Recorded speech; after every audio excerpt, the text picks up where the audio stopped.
Okay, good morning, good day, and good evening. Again, it's two minutes after 2 p.m. Central European time, and welcome to our weekly session on the move to Cloud ERP curriculum. We have again our dear colleague Boris Rubarth today in the call, who would tell us about executing your Cloud ERP project, reducing downtime during the system conversion. As always, please post your chat in the Q&A session. This session will be recorded and posted to our YouTube channel so that you can review it later. And with that, I would give it to you, Boris. Thank you very much, and a warm welcome from my side as well.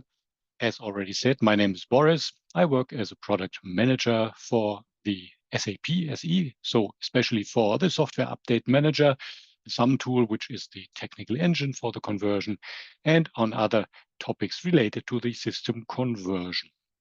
We already had several sessions on system conversion, and now it's about the downtime. What is downtime? How can you influence the downtime? And which technologies does SAP offer, especially with the software update manager, to influence the downtime, typically to reduce the downtime, of course. I have three sections today in the agenda, so the downtime blocks and the influencing factors. Then we will have a look on tuning the standard conversion. And in the third section, we'll have a look on the advanced features to reduce the downtime. So downtime blocks. First of all, you know that SAP S/4HANA is different. Down below, you see the source system of a system conversion, which is a one-to-one transition of one complete source system. You know that independent on the source database type that the ERP system is running on to SAP S/4HANA, for example, 2023. And the preparation phases and the checks that you are aware of and the realization with the software update manager. But that's not all that has to be executed to realize this, to drive the conversion, and which happens in downtime. SAP S/4HANA is different. That's why we need the maintenance planner to check on component level, which components have to be replaced by which new components as part of SAP S/4HANA. We have the simplification item checks that check the source system on customizing level configuration and detects what has to be adapted. And of course, custom code preparation is an important other factor based on the fact that SAP S/4HANA is different, comes with new objects in the development environment, comes with new database tables. Then we have the realization phase where the software update manager will apply the software provided by the maintenance planner and will adapt the system on database level, especially if the source system is not yet on SAP HANA database. This and what happens after the software update manager is the part that is downtime relevant. So we will mainly focus on those parts after this kind of little repetition of what you already know. So the conversion tasks of the software update manager are, as we know, updating the software. There are some new components, some components with new versions, like some bases, and data conversion. That is, we have a new data model with SAP S/4HANA, and the content from the old tables have to be moved and partially changed into the new data model of SAP S/4HANA into the new tables. These are two important tasks of the software update manager. And this little illustration here shows the case that, first of all, the source system is already on SAP HANA. That would be SAP HANA 2.0. And we have a complete in-place procedure. That means the source database is the target database. And the software update manager will typically be started on one of those application servers, like the primary application server host, for example. That is this abbreviation. Of course, you know that for the standard conversion, it is not required that your source system is already running on HANA database. So you do not need to have a separate project to do this database migration. That can be handled by the software update manager. So the tool is capable to do the database migration. We call this DMO, the database migration option of the software update manager. And this is the other illustration where we have a source non-HANA database and a separate HANA database on a separate host. So the software update manager will do database migration from source to target as well. Nevertheless, you may call this scenario an in-place scenario from the perspective of the application server host or hosts, plural. There's no change. So we still have the source infrastructure apart from the database. But of course, there are scenarios where it is wanted to change the data center, especially with RISE with SAP, the transition from SAP ERP on-premise to SAP S/4HANA as part of RISE with SAP, targeting SAP S/4HANA Cloud Private Edition. For this, the software update manager has two approaches that we will see in the next slide here. That is either DMO with system move or DMove to S4. You see this abbreviation down below explained on the following slides. So we have the capability of the software update manager and the related tools, of course, that also the application server level is changed. Prominent example is RISE with SAP, where you move your SAP ERP source system from on-premise into the infrastructure of SAP. You can say Enterprise Cloud Services, ECS, those colleagues, those teams there. And this includes the application server level as well. Of course, this has impact on the downtime considerations. That is why it's important to consider those two approaches here for this approach. I would like to mention that we have another session on October 22nd with the title Important Aspects when Transforming to SAP S/4HANA Cloud Private Edition. That will be, from my perspective, next week. So those two approaches. So if we have a transition to hyperscaler, especially as part of the RISE with SAP, then there are two options available. They were already mentioned there on the previous slide. That is the rather new approach called DMove to S4. Strange abbreviation, DMove to S4. You see it. Long text explicitly mentions that there is the target SAP S/4HANA. And the other is what we have since several years called DMO with system move. Now the question is which one to choose. What's the benefit? To keep it short here, there are some benefits. The drawback, so to say, from the new approach, DMove to S4, is that we need a good connection between source and target environment. Well, good connection is pretty vague. The respective SAP node for DMO states the requirements on the network. So bandwidth and latency of maximum 20 milliseconds would be an example. You will check those in the SAP node. So DMO with system move, on the other hand, has the benefit that it works with any connection. Even if there is no direct connection, you can imagine putting all the data onto a disk, delivering the disk would work as well. That's the benefit of the approach that we have. Why did we come up with a new approach? Of course, there are benefits. And that is especially that this new approach, DMove to S4, allows what we call downtime optimization approaches. Well, those are explained later in the third section. Just to name them already now, it's downtime optimized DMO or uptime migration. So already migrating table content at uptime, although end users are working on the system, or even downtime optimized conversion, where not only the migration, but also part of the data conversion happens in uptime. That is the big benefit. Apart from this, benefit of DMove to S4 is that the R3 load, that is the kernel tool that the software update manager is triggering, is using for the real database export and import.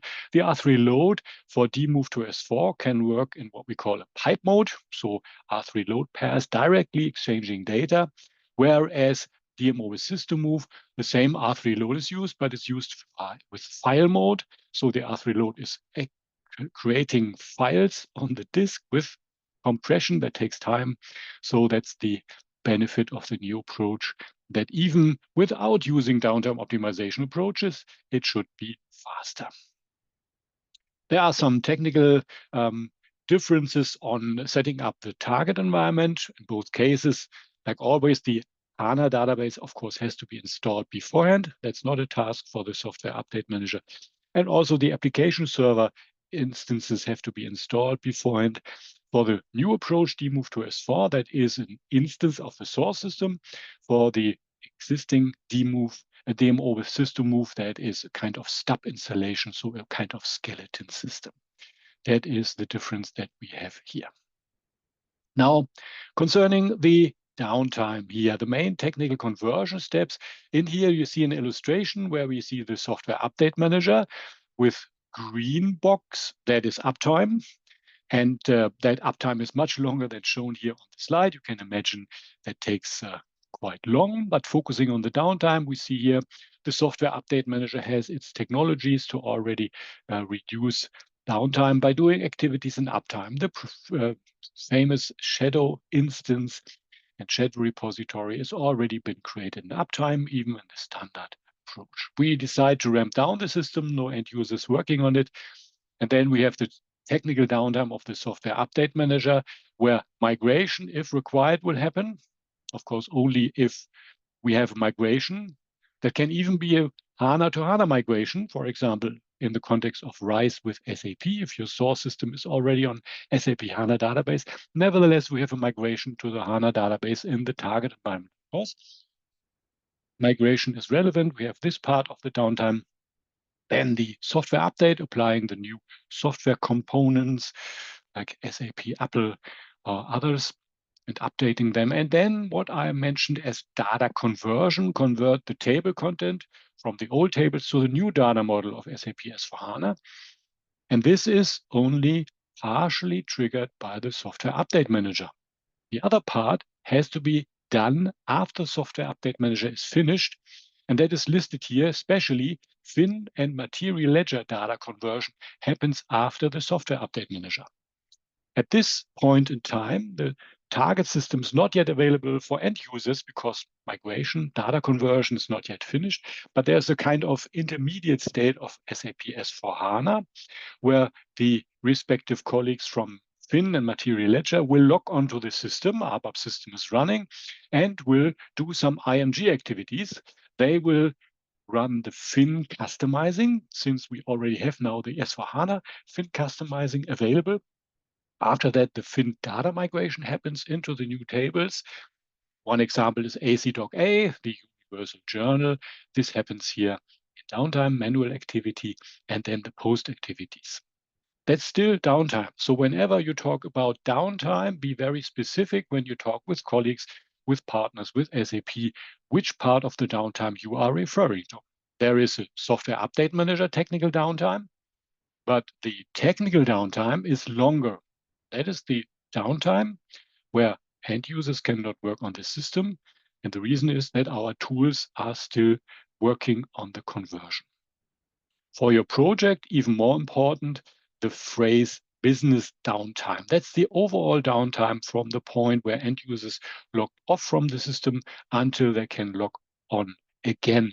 And this business downtime is probably the important factor for your project, but only the technical downtime is influenced by our technical tools because it, of course, depends on the business validation that you do here.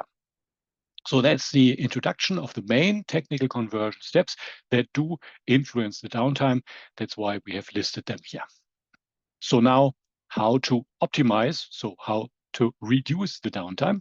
Let's have a short look on the properties of the source system that influence the downtime. Source system is SAP ERP 6.0 with any enhancement packages on any database. And you see here the uptime. Then we have, if required, the downtime migration. Then we have the data conversion. And then the system is up again, and it is an S/4HANA system there. Here. So that is the illustration that we had before. And now let's have a look what your typical guess would be, what influences the downtime. Yes, typically you say the database size of your source system. Of course, you know and you remember a system conversion is a one-to-one relationship. It's not only that we only convert one ERP source system into S/4HANA at a time.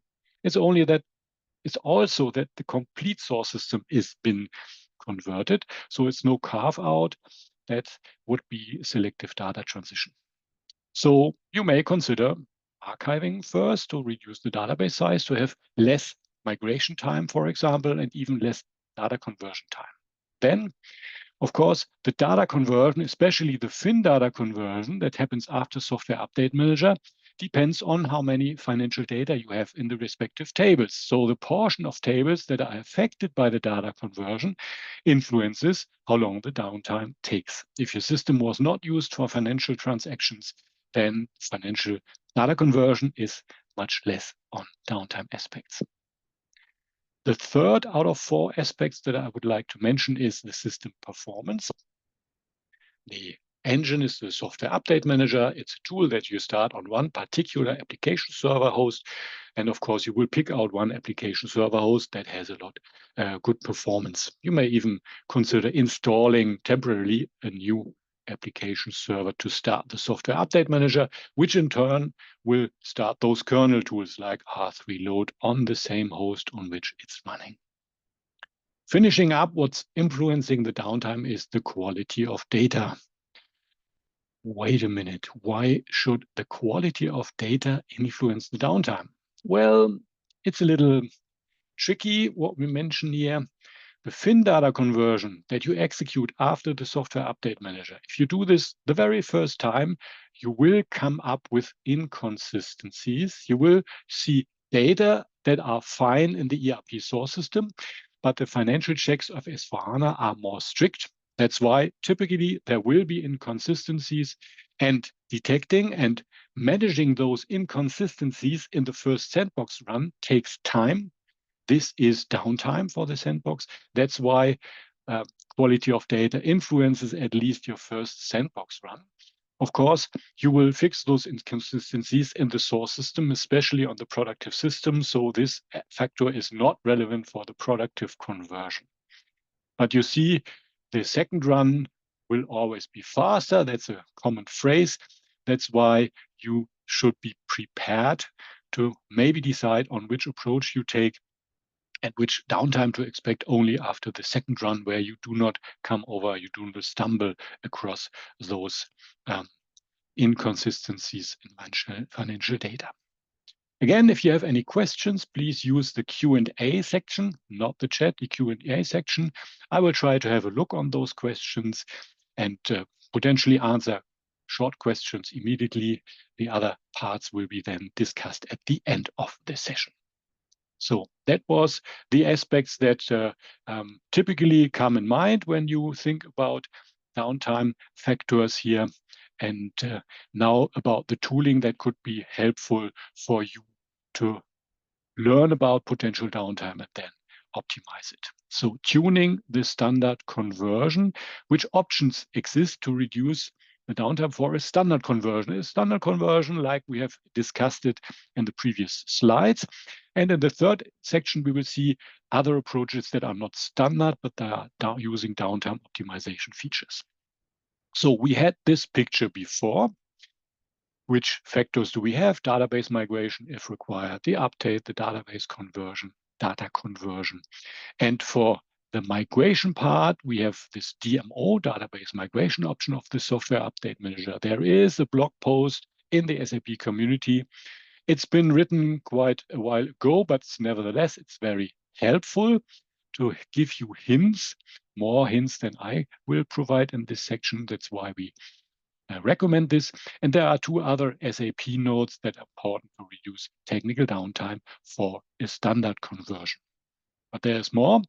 Especially the Software Update Manager provides you some hints and tools to check the downtime and even reduce the downtime with the standard conversion. That is, first of all, the benchmarking and the test cycle option. Those 2 functionalities of the Software Update Manager shall now be included here in this slide. The illustration we already know. These are the downtime parts. And I have already mentioned that this green box here is much shorter compared to reality. So if you really want to compare uptime and downtime, we have to scale this. That's what we see in this little animation. Uptime takes long, maybe some days, and then you reach the downtime in here.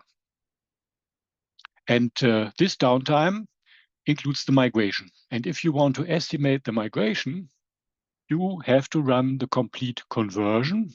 And if the migration is too long and you tune the conversion, and I will tell you how to tune the conversion, and you want to see what the effect is, you may have to repeat the complete conversion. That means you will have to start over again at the beginning during all these days where the software update manager during uptime will do some checks, some adaptations, some preparations. So it's not quite convenient to really use the complete conversion to get a tuning of only the migration part. Yeah, and concerning your question on estimate the downtime, I'll have some answers later as well. So obviously there should be a better way than running the complete uptime where especially the shadow system is being created, the shadow repository is being created, and that's what we call benchmarking. The benchmarking is a feature inside the software update manager. And you see benchmarking, you start the software update manager and tell the tool, don't care about the conversion, we'll do this later. You now do the benchmarking. And that means that the software update manager will do some preparation and will then execute the migration only very fast. And then you can repeat this very fast. You can even determine to say, well, I only want to start with a portion of the database.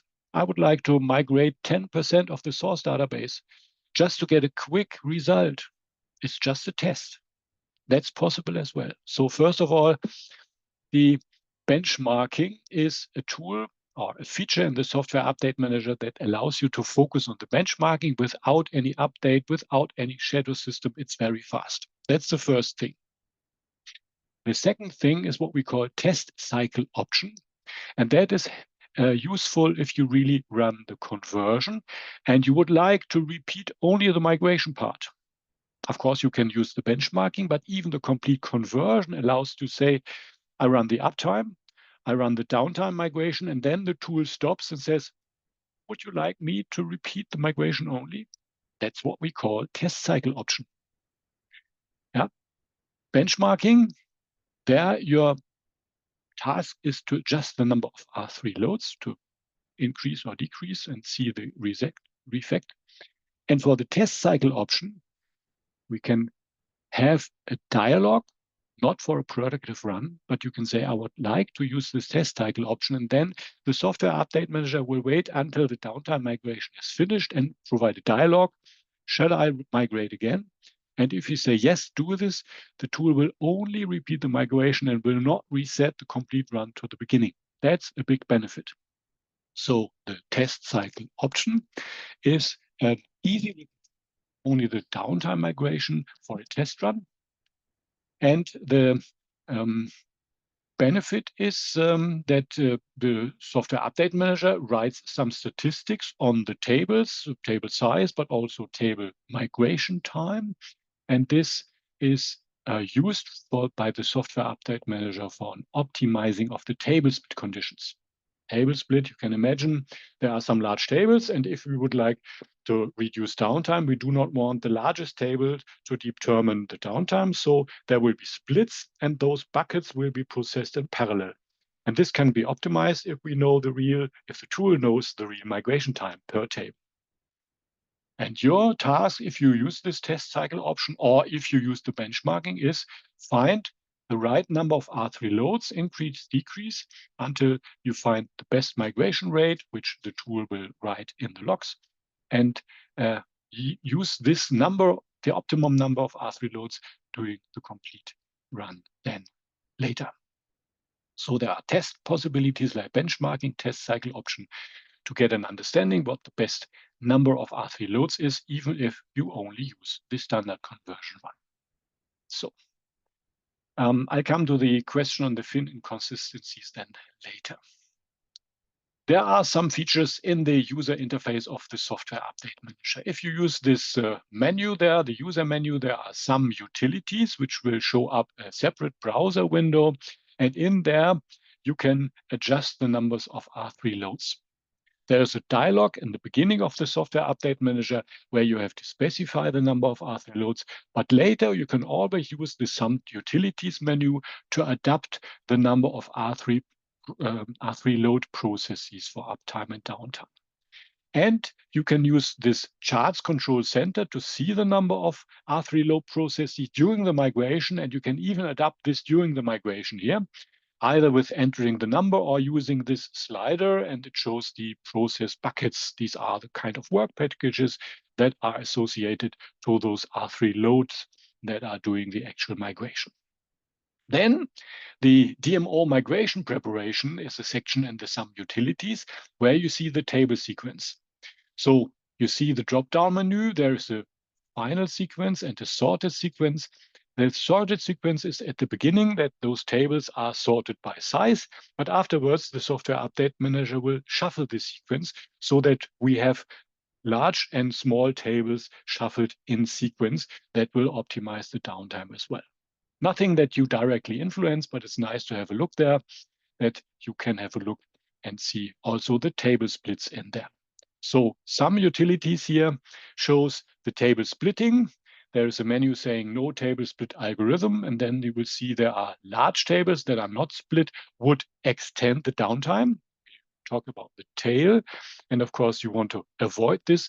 That's why the tool will automatically use an algorithm to calculate how many splits would be optimal for this table. And you can have a look here. That will be shown after the table split algorithm was applied. You see that there's not a long tail, so large tables will not influence the downtime as such much. Finally, DMO migration post-analysis. There you'll see the number of R3 low processes, completion, and the completion rate also. So just giving you a hint, there are some activities, some documentation in the SAM utilities you can use to get an understanding on what the tool did. Even the real time of database export and import per table with a very detailed analysis shall be shortly mentioned in here. So the question on downtime estimation. First of all, the SAP readiness check that, of course, you are all aware of. The SAP readiness check has a tile that is called planned downtime calculator that you can use to get an understanding based on the data extracted by this readiness check file on the potential downtime. That is possible even without that you have any run with the software update manager yet. That would be the first point.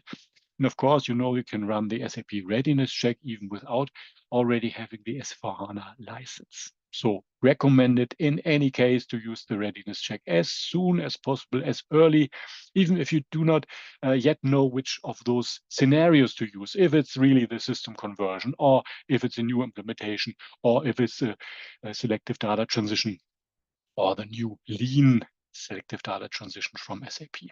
The other part is what we call the technical downtime optimization application. The TDO app, as we say, as a friend of us, the TDO app offers recommendations and even simulations on the downtime.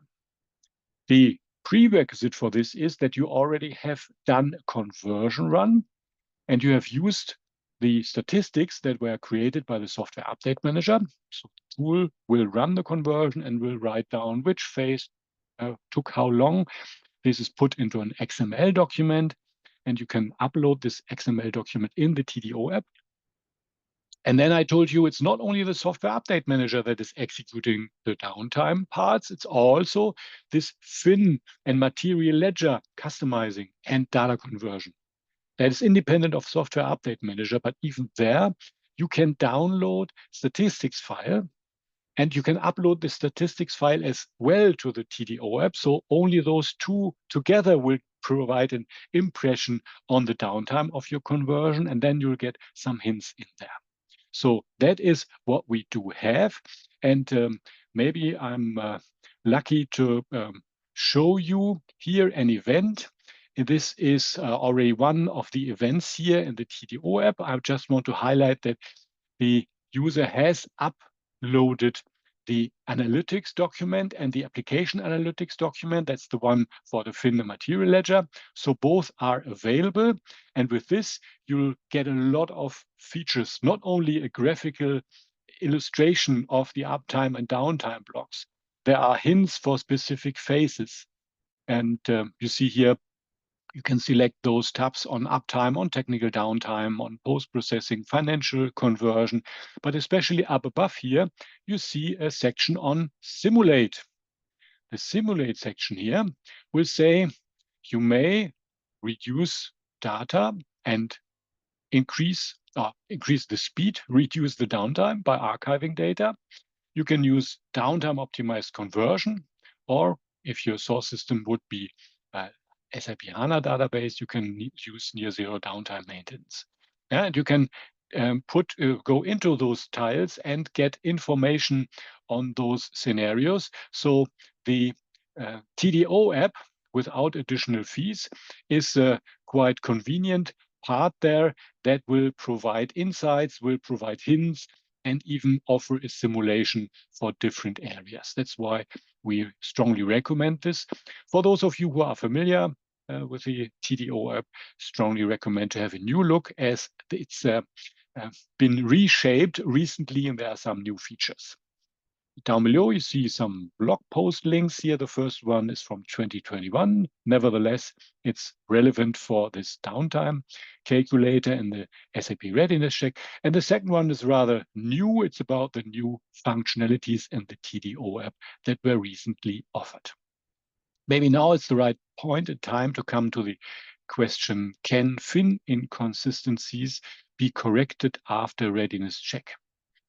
Well, the SAP readiness check is executed before you even start a conversion, and you will find some information of FIN inconsistencies there, but there are separate reports that you should run. And meanwhile, it's also possible to run those FIN consistency checks in the source system. At the very beginning of a conversion, that was only possible on level of S/4HANA. So you can run those checks even before the conversion is started. That is what I can recommend here.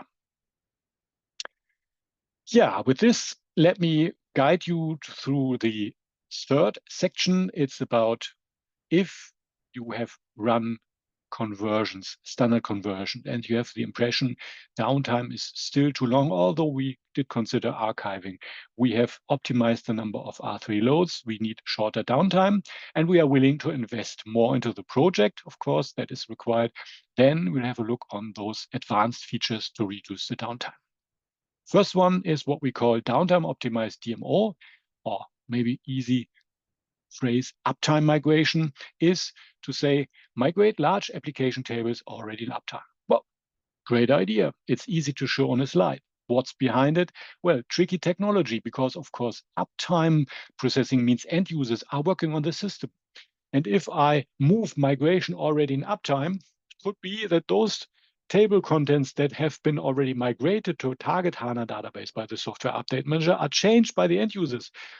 The tool is aware of this. It considers those changes and records this and replays this back, record and replay. Technically, this is based on database triggers, of course. So uptime migration, you manually select large application tables.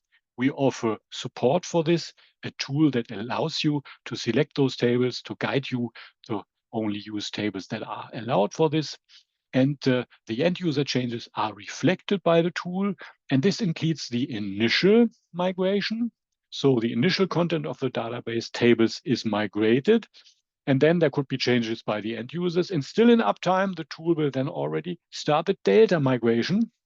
Of course, during the data migration, the end users are not lazy. Again, creating delta. So the final delta will be done in downtime.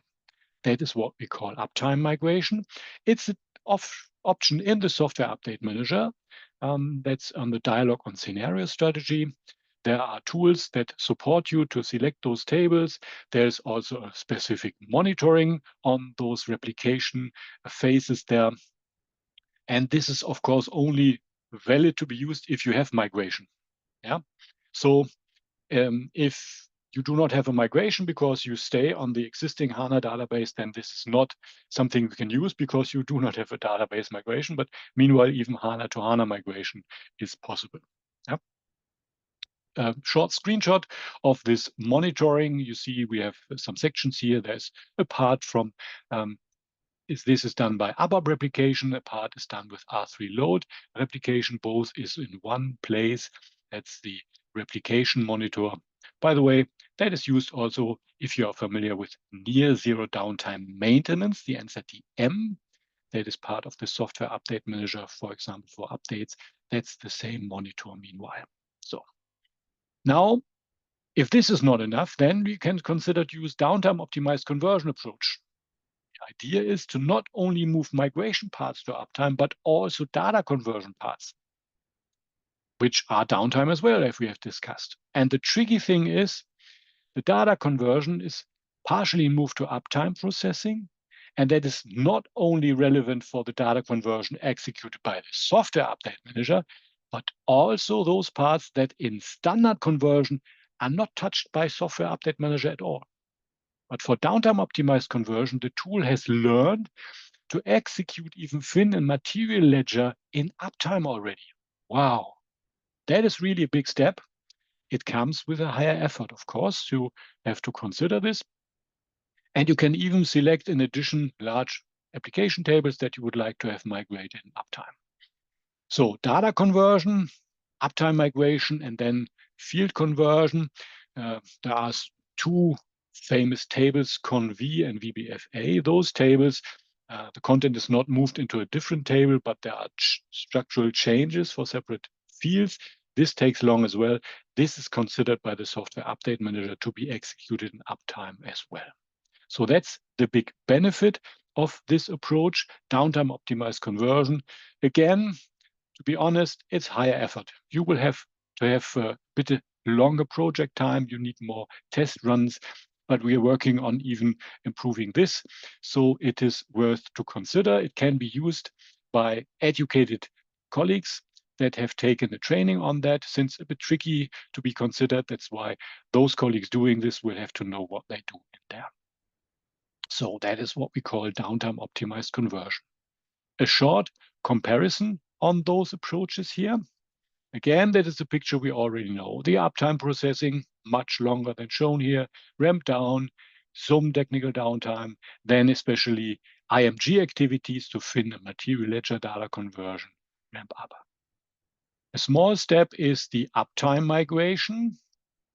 Again, only if we do have database migration, then database migration and even delta migration is done in uptime, and the migration part of the downtime is reduced.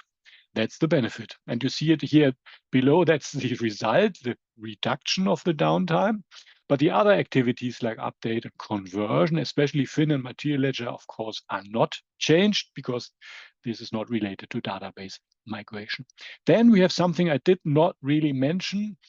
If we do not have a database migration, we can use near zero downtime maintenance. That is somehow similar. It's the update part that is partially moved to uptime processing. So specific table imports, for example, and even here some data. So this is possible as well, but the benefit is not as drastic. It's only here the reduction, a small one. In this case, we anyhow have no migration. That's why this migration block is not listed here, because it's only available in in-place case. But then coming again to the downtime optimized conversion, whoops, that has a large reduction of downtime. And the reason is that not only migration, but also data conversion is moved to uptime processing. And any activities by the end users is considered by the tool. So the migration part in downtime is shorter, and the data conversion part is shorter. And especially you see those activities that in the other approaches has to be done manually by IMG activities is no longer existing because it's covered by the software update manager. At least most parts of this, to be honest. Fin and material ledger data conversion is covered by the software update manager. This is the comparison of those approaches. So with this, we're already here at the key takeaways. There are some factors that influence the downtime of the process. First guess is, of course, database size. That's why you will consider using archiving to reduce the database size, yet will move data to an external archive. This archive is still accessible after the conversion by the S/4HANA system that will access the same archive and do the conversion on the fly, so to say. Other factors like performance, so consider the application server on which the administrator will start the software update manager, and the tool will then start the R3 load processes, is to be considered. The downtime of the standard conversion can be affected, can be reduced. That main part is concerning the migration part, that you carefully adjust the number of R3 loads. There is a default value in the user interface, like 60, for example. That is just default, and you will have to adapt this number. And don't be scared about high numbers. It's possible to go above 500,000 whatsoever. That is possible. It just depends on the performance of your application server host. So we monitor the performance, and if the performance balanced is between 70 and 80%, then it's fine. You can increase the number of R3 loads to have more migration, but there will be a saturation, and you have to find out which is the best number of R3 loads. And you will use this number for the productive run from the very beginning, and of course also for the dress rehearsal. There are advanced approaches of the software update manager for downtime reduction.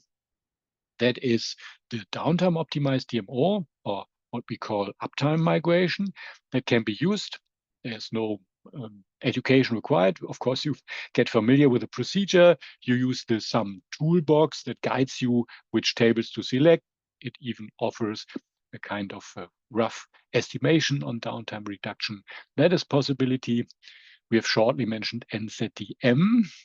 NZDM, near zero downtime maintenance, as feature of the software update manager if we do not have a database migration. So if source is on SAP HANA database and the same source will be kept in place completely, then NZDM. And the big technology, downtime optimized conversion, that will not only move migration to uptime, but also data conversion. And also there, the end user activities is considered by the tool. Then we'll have a couple of questions staying with the downtime reduction. So with comparison of approaches shown on slide 20, how much is the saving in each of the approach compared to standard one? That is a valid question, but it's not easy to answer. I would love to say if you use downtime optimized conversion, downtime is 30% or something. That's not a valid statement. It has to be run. And the reason is there are influencing factors that will destroy any of my estimations. Because we have seen the tool will migrate things in uptime already, and uptime means end user activities. Now the question is, how many end users are active? What is the delta created by those end users? Are those end users working especially on financial tables? Will this extend the financial data conversion, or are those other tables that are not undergoing a data conversion? So things like this are influencing it. That's why it's not fair to provide a percentage of 30, 40, 50% reduction or remaining downtime. The same applies for uptime migration. It depends also on the change rate of the end users. And of course, it depends on your manual selection of tables that you would like to have migrated in uptime. That's why it's not fair to really provide a percentage there, although I completely understand your desire to have such numbers.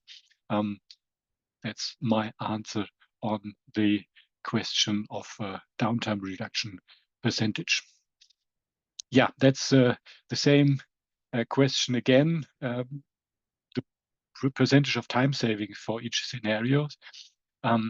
So that is not really an easy one to provide.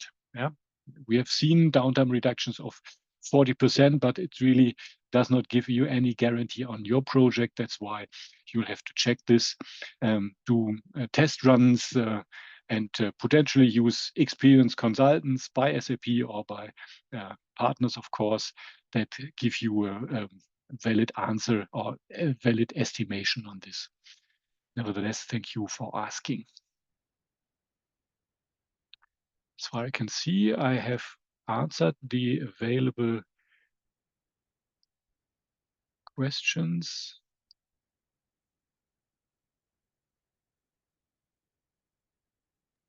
Yeah, let me.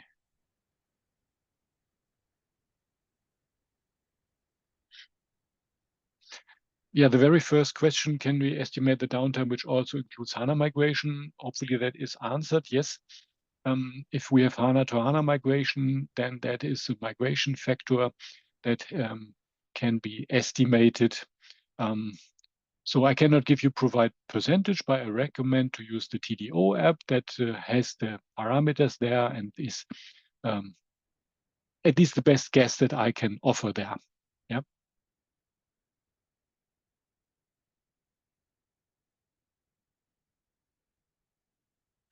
Any further questions or doubts, let me know. Okay, so all questions have been answered. Any additional ones?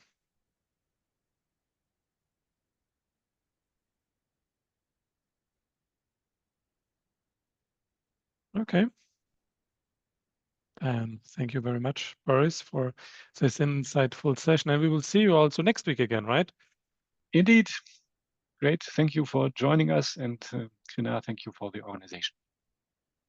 Thank you, Boris. And as mentioned, see you next week when we talk about the important aspects when transforming to SAP S/4HANA Private Cloud Edition, again with you, Boris. So I'm looking forward to that session, looking also forward to welcoming you. We have here a last question. Actually, I just see it. Which method of migration would you recommend for a lower downtime? Sorry, it depends on your project. It depends on if you do the transition to RISE with SAP.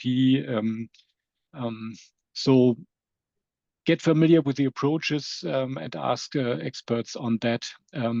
Without any details on your project, on your system setup, I cannot say is this or this one. Yeah, that is really something to be learned by project. Okay, and we have Mr. Girish Bora who raised his hand.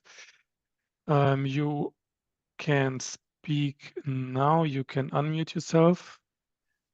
Sorry, it was my mistake. Okay, no worries. Okay. Perfect.